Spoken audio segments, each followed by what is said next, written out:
So this is how we change mixed numbers to improper fractions. So this is an example of a mixed number. So why is it's mixed number? Because this is the whole number, and then this is the fraction. It's fraction. So we know already the parts of the mixed numbers, and now we're going to change it into improper fractions.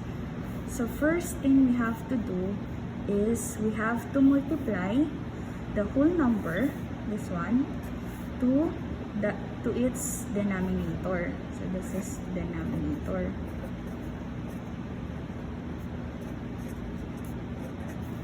So 6 times 8 is 48. And then we're going to add it to its numerator.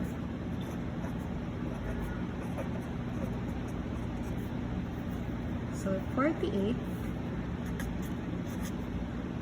plus 2 is 50. And then we're just going to copy the denominator. So this is our denominator.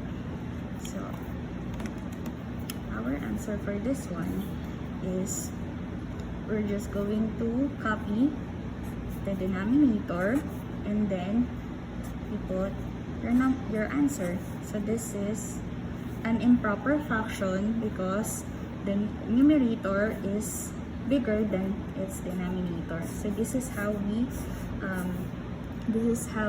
change mixed numbers to improper fractions.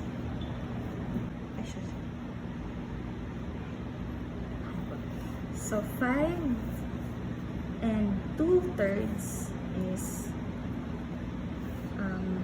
we have to multiply again the denominator to the whole number. We have 15, and then 15 we have to add its numerator.